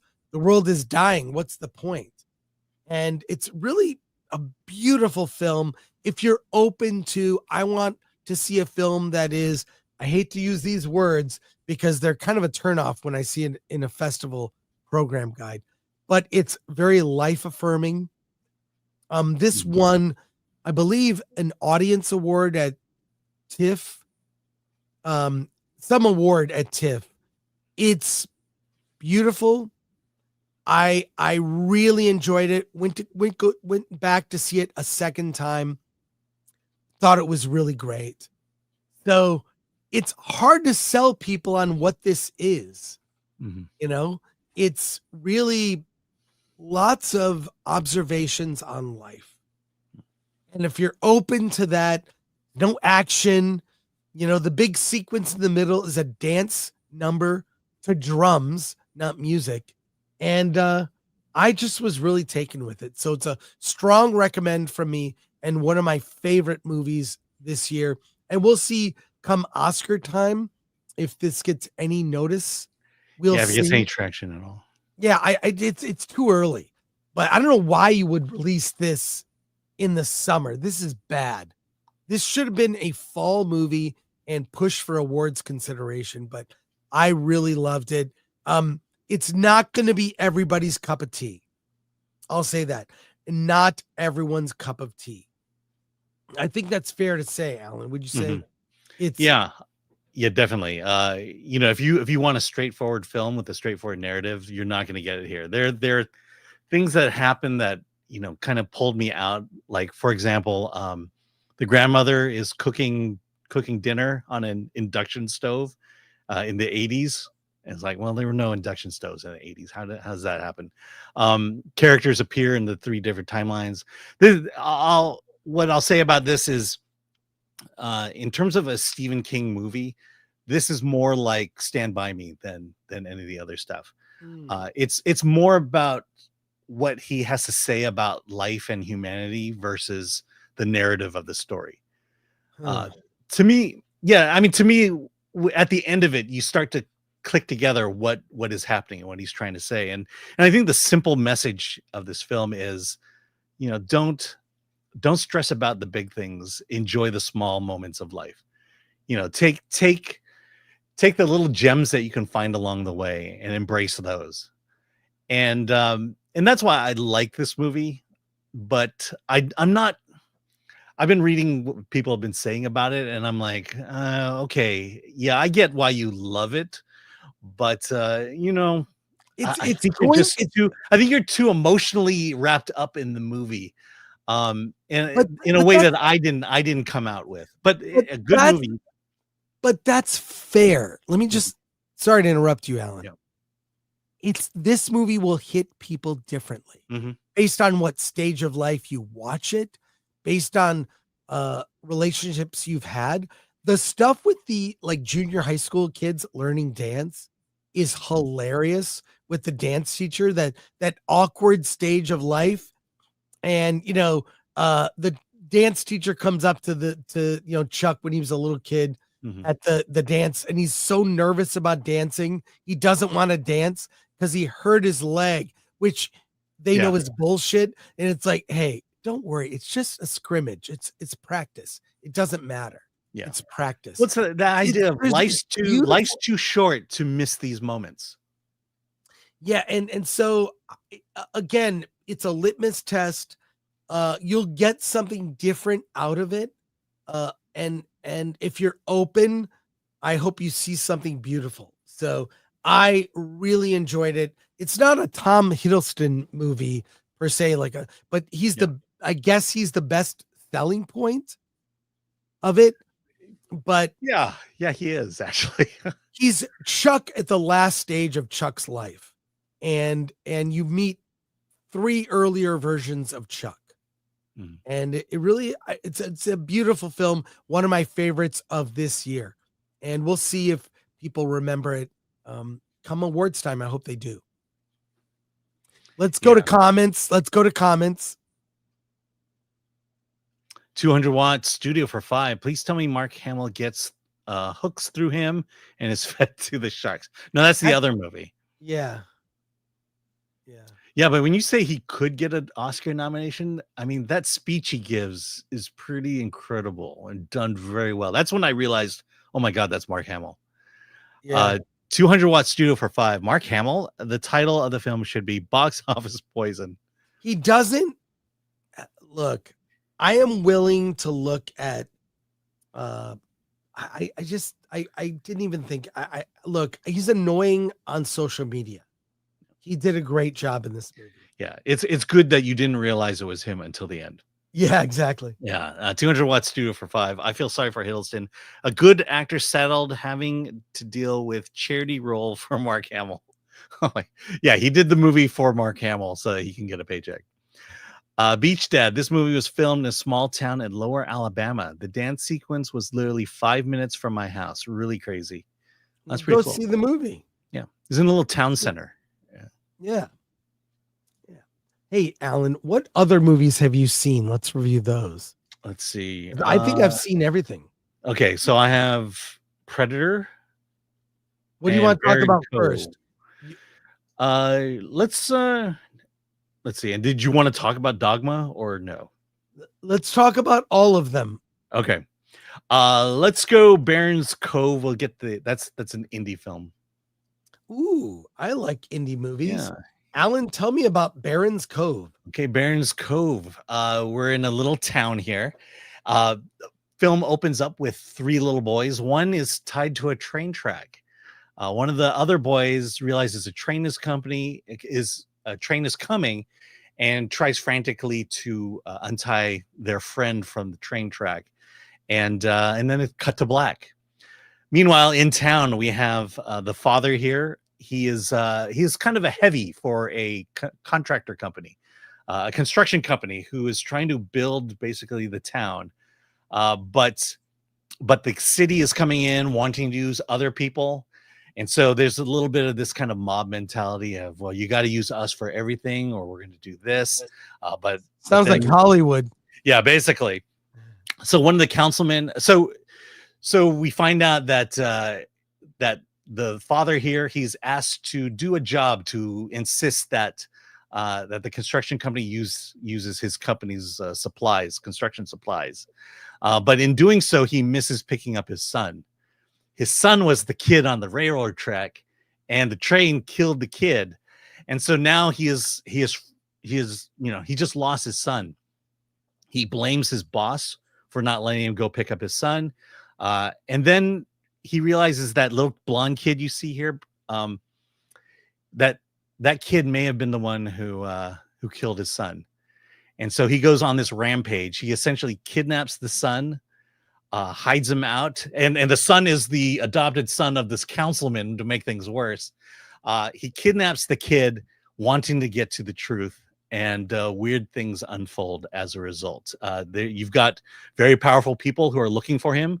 You've got a couple double crosses, and then you've got this kid who is not exactly who you think he is. I really like this movie. It started off kind of typical, which I guess is what indie films are good at. You know, they set up a story. They usually do it in the same way, and it's in the second and the third act that really lets it stand apart from others. Because this setup is pretty normal, but once the ball starts rolling, and once the mob and the city and the government and then this kid get involved, you have this mystery that unfolds. And again, it's an indie film, so not a lot of people you recognize. I think that's what tends to that's the hurdle a lot of indie films have, is you don't have a recognizable name, but you have this really great story, and you make it and you tell it. And so I would, it's not The Godfather in any way, but it's a very solid indie film. I believe it's in theaters or it's on VOD. Maybe it's a day and day, but definitely check out Barron's Cove. All right. You almost convinced me when I don't have other things to watch. Yeah, all that big studio stuff. You need to vary your diet. I do. Okay. Let's go to Dogma next, and then we'll go to All comments at the end. Okay. Okay. And then we could talk a little bit about Predator after all that. Cool. Alan, Kevin Smith's Dogma is back for its 25th anniversary. The movie I remember when this movie came out, it was controversial. Mm-hmm. The church protested this film. You are a religious person. Yes. You may have some thoughts. I will say that's the reason I didn't watch this movie when it came out. Oh, really? Yeah. again, I'm pretty far in the weeds when it comes to evangelicalism. Okay, well, tell me about it. You finally saw Dogma? Yeah. Yeah, like I said, I used to be very hung up on this stuff. I think especially in the 80s and the 90s, the church tended to be targets a lot of times in films, especially big Hollywood films. And of course, I'll throw in Kevin Smith in that. And it really, I think even when it came out, I realized I'm not giving this film a fair shake, but I never watched it anyways. And then I saw it yesterday.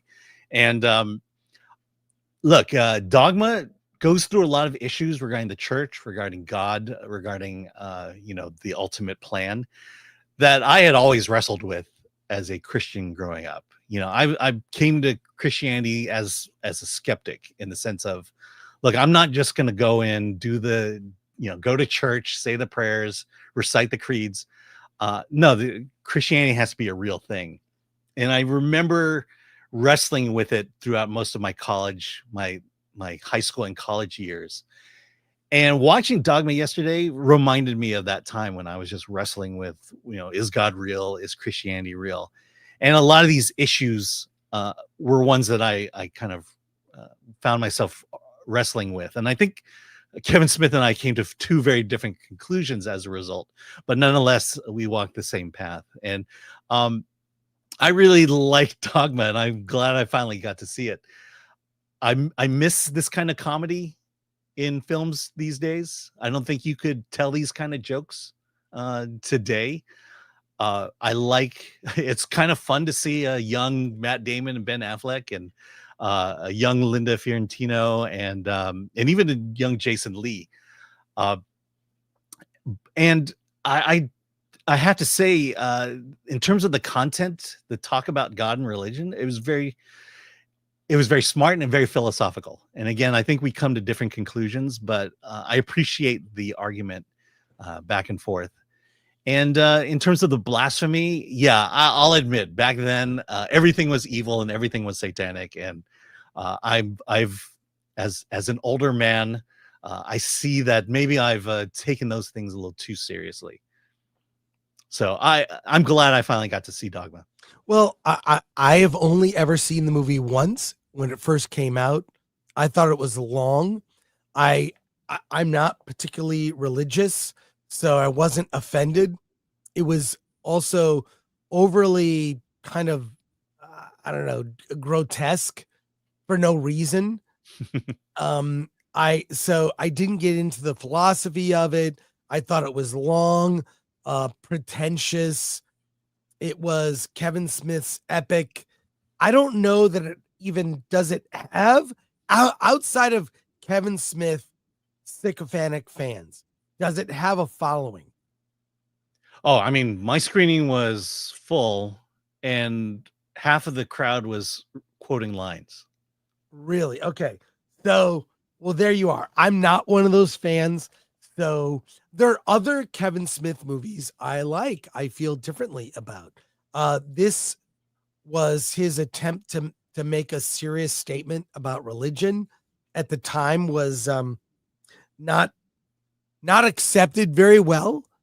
Mm-hmm. I remember even that at the time there was a writer that worked for us, a friend of mine named Ron Wells, who has since passed away.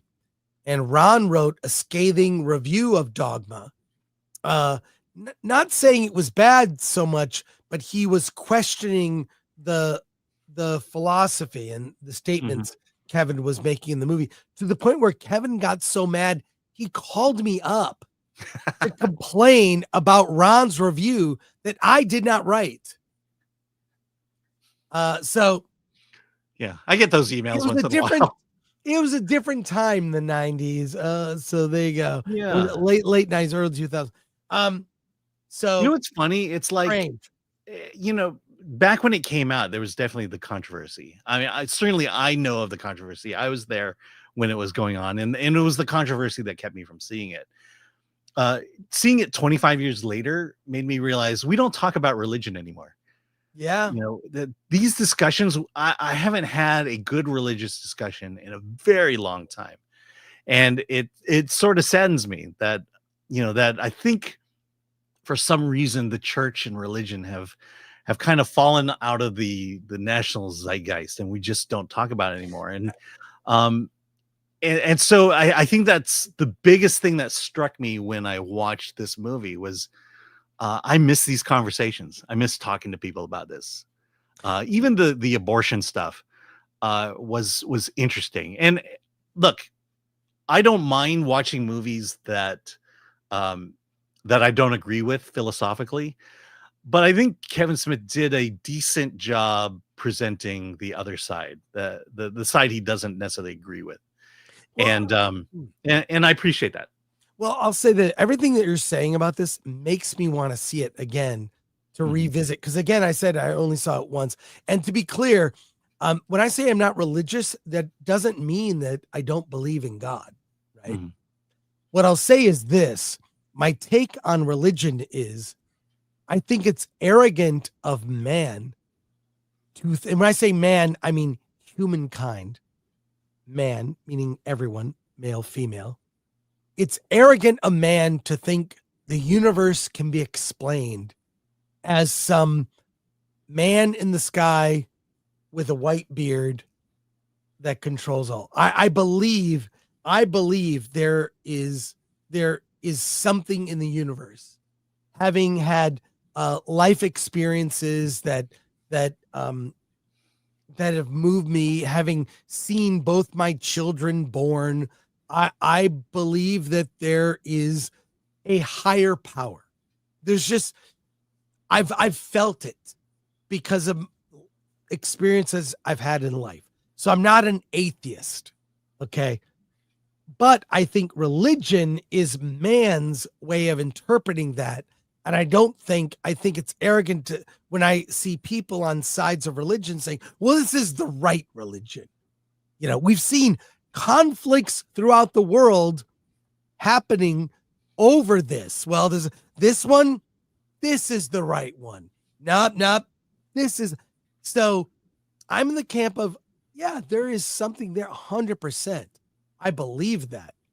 I've had life experiences that have convinced me there is something, right? I was in the room when my father passed away in hospice. I was there all weekend, sleeping in a chair, watched him fade away. I've had experiences with life and death, and I'll just say, but you know, religion is something that is created by man.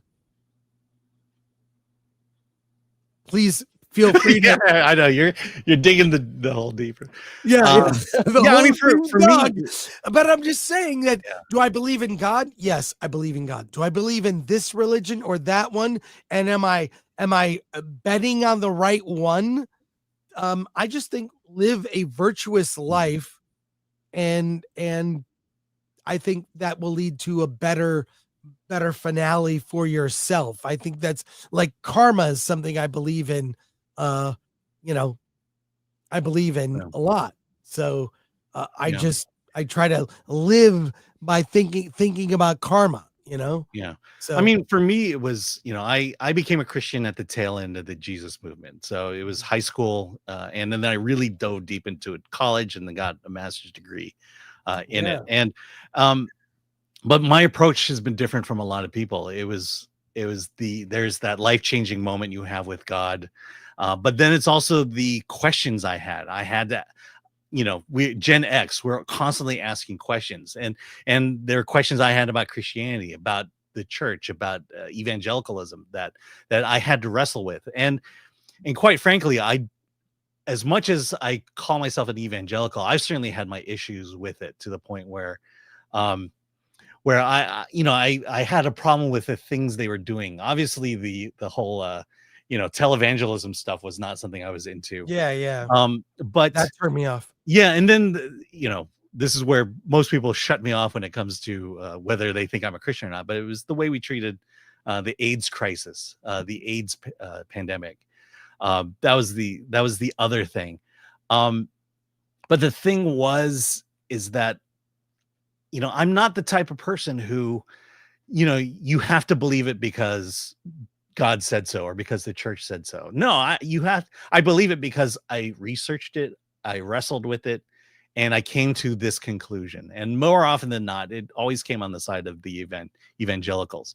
But that's been my life. I have lived far too long to let people to have people tell me how I should think and what I should believe. No, you can tell me, you can challenge my beliefs, you can challenge my ideas, but I need to wrestle with it and I need to come to my own conclusions. That's what makes me the Christian that I am today. And I think that's honestly, everybody should be doing that. Don't accept everything at face value. Challenge it. Find evidence, look things up, and weirdly enough, that's how I found God. So, and a lot of other things in my life that no one wants to talk about. And I would say same thing with our reviews. Don't take our reviews as gospel. Like, it's just, if I say a film is good or bad, that's not the final word. You should question everything. And I'll say, one of the big questions I remember as a kid, like, why is there so much pain in the world? When you look around the world, why is there so much pain and suffering and death? And that's a big one. That's a big one. And my whole thought on that is, like, God wants you to feel pain because it's the only way you learn. If you learn certain things are painful, well, there's a lesson to be taken from that. If you never feel pain, there's nothing to be, there's no learning comes from that. So yeah, well, I mean, that's biblical. The trials and tribulations. Yeah. The idea that God doesn't throw anything in front of you so overwhelming that you can't overcome it tells you that A, pain is going to come to your life, and B, when you overcome it, you become out of it a better person. Like, for example, the people that didn't get the Nintendo Switch 2, or that are complaining about the prices of the Nintendo Switch 2 games, which are $80. Maybe God wants you to feel pain to get over or to learn that maybe I need to make more money and level up my life so I can afford the Nintendo Switch 2. I see a lot of people complain about a lot of stupid shit online. Yeah. And I think you really haven't experienced real pain in your life if your complaints are really minor shit, So, and how was the shit monster in the movies? Is it still in the shit monster? Trying to remember the part. Is there a shit monster? Or am I thinking of something else? I don't know. All right. There probably was, and maybe I'm not connecting it at the moment. Well, there you go. Anyways, we'll end with that. This is our very serious evangelical religious discussion of Kevin Smith's Dogma. Yeah. Go ahead, Alan. Oh, I'll say I even gave Last Temptation of Christ a bad shake as well. I think I don't agree with it, but I believe there was intention behind it that I dismissed too quickly. Let's get to our last review of today, Predator, Killer of Killers.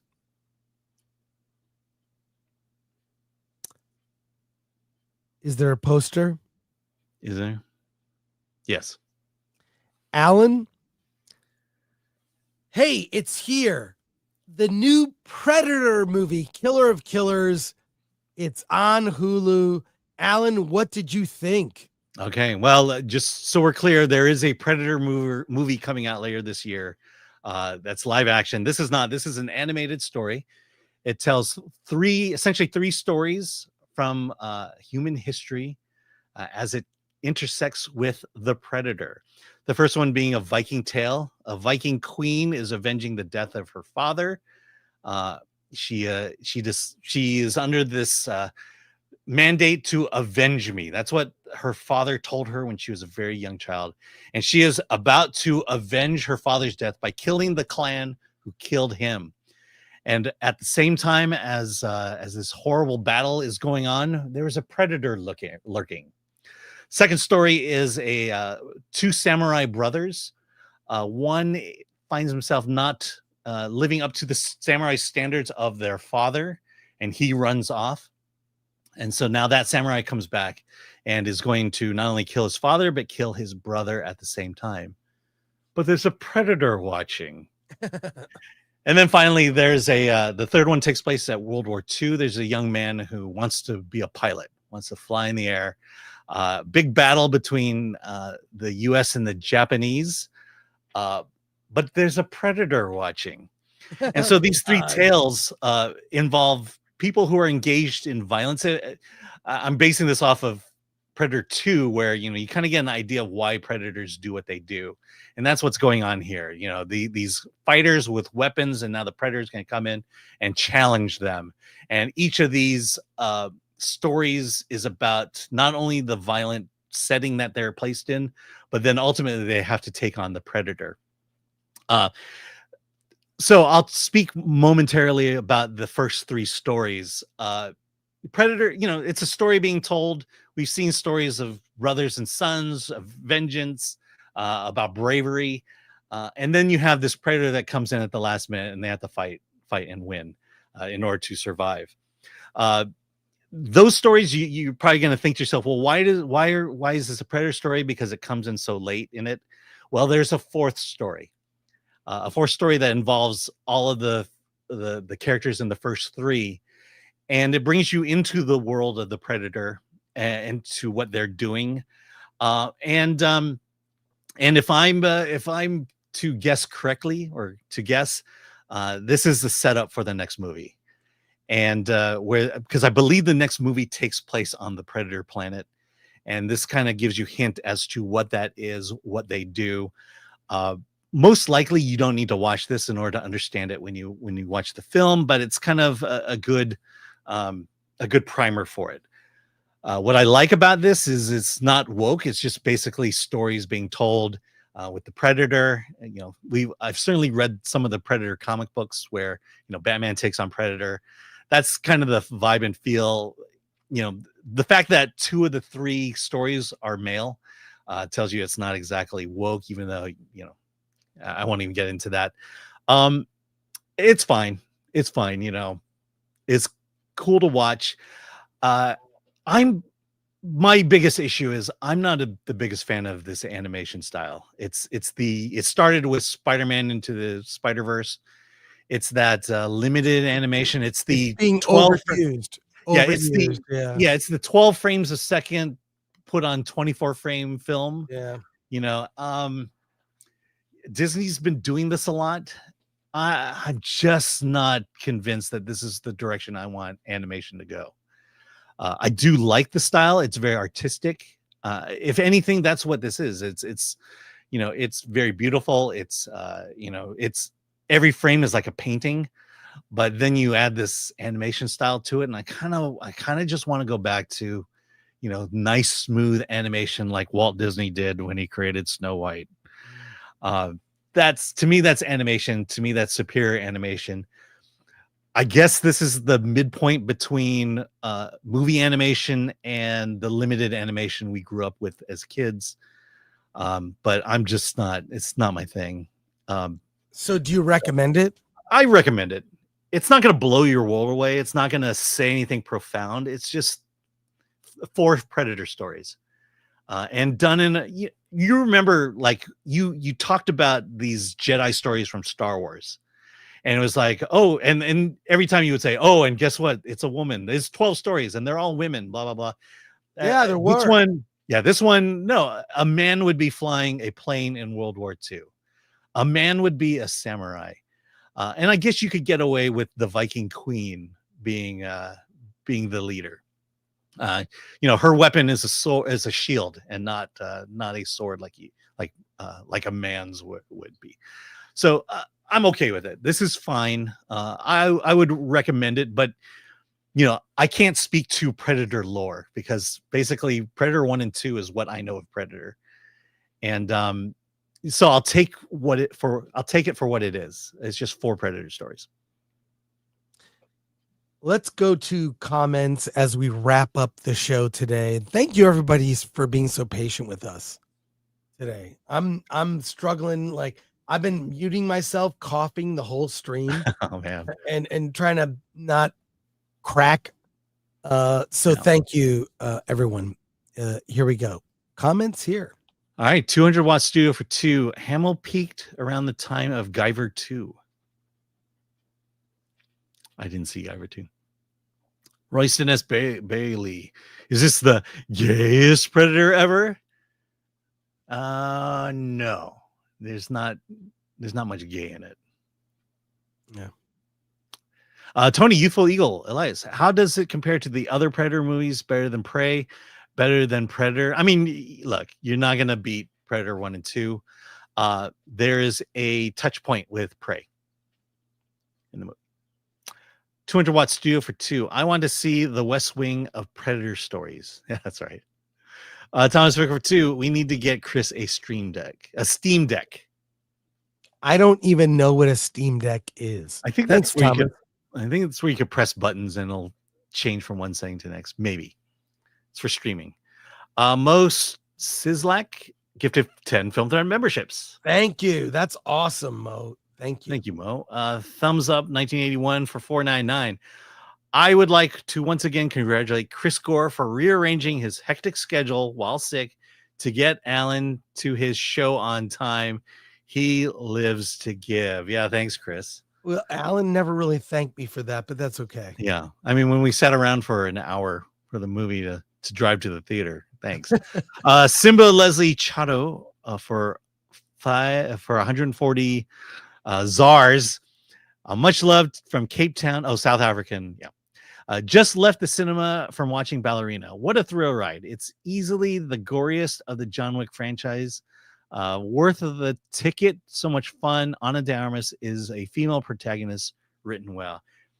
Yeah, I guess it is the goriest of the. Yeah, it is. It's really the grenade stuff was awesome. Yeah. Thomas Pickett for 5. This might be the most pro-faith movie in the last 25 years. There is a God and Christianity is true. Oh, wait, there was The Chosen. There is The Chosen. There is The Chosen, yes. Rudy for 5. The Q&A I went to Kevin Smith mentioned watching the film over and over made him miss his faith and how he was feeling and he was feeling it again. Pretty interesting. Oh, did I miss the Q&A? Did I walk out and miss the Q&A? There might have been a Q&A at the end. Yeah, okay. I didn't see it. I want to see the movie now. Dogma doesn't hold up as well as Jay and Silent Bob Strikes Back. The fight scene alone makes Catherine Bigelow's fights in Strange Days look like Jackie Chan, and the rest is inconsistent mess. Solomon Thornton saw Dogma last week. Last time I saw it was in college and was skeptical, but enjoyed. It's a unique film. Liel for 5. Chris, I want to write and shoot a movie for 5 to 10 grand. Any advice? Don't do it. Don't make a movie for 5 to 10 grand. Make a short film for nothing. Build up to doing a feature film. When you say a movie, do you mean a short film or feature? My recommendation, spend 0 and make a short film with your phone. Tell a story. Make it 1 minute or 5 minutes or 10 minutes. Tell a story. Build up to doing a feature. But 5 or 10 grand for what? A short or a feature? Recommend first baby steps, a 1 minute movie, a 5 minute movie, a 10-minute movie, a 20-minute movie. Then if you make a movie that's 10 to 20 minutes that is good, you can make a feature. You can make something 80 or 90 minutes. So that's my advice. And as for don't have a dollar figure in mind, have a what do I want to do? It might cost more, it might cost less. So baby steps, starts with something small. If you can make a great 5-minute movie, you can make a great 10-minute or a great 20-minute, and then you work your way up to a feature. All filmmakers start making something small, baby steps. You know what I would do with those 5 minutes? Think about the greatest moments in history for you. The scenes of films that spoke to you, that you connected with. Watch those and figure out, how did the filmmaker use the art of cinema to make you connect with that moment in time, and then replicate that. Try to figure out how your story is going to connect with people. and use your phone to do that. Yeah, like tell, and get into emotion and subtext. What's really happening? You're right now. Fail, and I mean 5-10 grand's a lot of money. Okay, so fail making something for nothing until you get something really special, and then you can ask for money to do something bigger. But know what you're going to spend it on. Hey, that wraps it up for us today. Thank you to our mods, Lord Thoth. Lord Thoth, I'll get back to you. By the way, I got a message from Lord Thoth. Lord Thoth, I'll get back to you. And MK Solid, thank you so much. Atomic Glory, Glenuccio. What are you doing this weekend, Alan? I'm doing some cool stuff. Yes. Well, I'll be at the National Comedy Theater tomorrow night at 7:30. So if you're in San Diego, I want to have a good night. Come down to nationalcomedy.com. I am busy this weekend. Tonight, I'm going to the LGBTQ CCA Awards at the Fairmont Hotel. I'll be there tonight. Tomorrow, I'm going to Exoticon. Look up Exoticon. It is a Polynesian themed festival with tiki drinks, and the residents are playing there. Here, I'm sharing it now. Put on by Peekaboo Gallery. I'll probably be wearing some Jaws. They've got Jaws theme where they've got music and fire dancers and tiki stuff, and there's DJs and music. It's going to be a lot of fun. It's this weekend at the Mayan Theater downtown. It's a music and arts festival, and it's the event you get a decoder ring at the event. Wait, not a decoder ring. You get a ring. So there you go. We've got images from that. And then beyond that, I will be at Castle. Hey, last minute super chat. Bobnetta Drabetna for €5 says, Chris and Alan, you are two honest guys. Oh, thanks. But go to exoticcon.com for tickets. I'll be there Saturday. So look for me. And then I'm going to Castle Green on Sunday for a special private event that you can get tickets for. Yeah. I'm very busy. I'm a very busy guy. I believe there's a meetup being pulled together for San Diego Comic-Con, just to throw that out. Oh, there is. Yeah. It'll be similar last year. Here's a great title for a movie, Penis Dick. Yes, we will be filming Penis Dick while we're at I'm putting together, I've got a panel. I've got one panel I'm on, one panel I put together. And then also there will be a meetup, not just Film Threat, but others. And Gabe Al-Taib is putting that together. We are a part of it. And you will be at Gabe's booth at San Diego Comic-Con. We'll give you details on that. So there you go. So, yeah, busy is a busy show. We covered a lot. We'll be back on Monday with Versus. Alan, let's get out of here.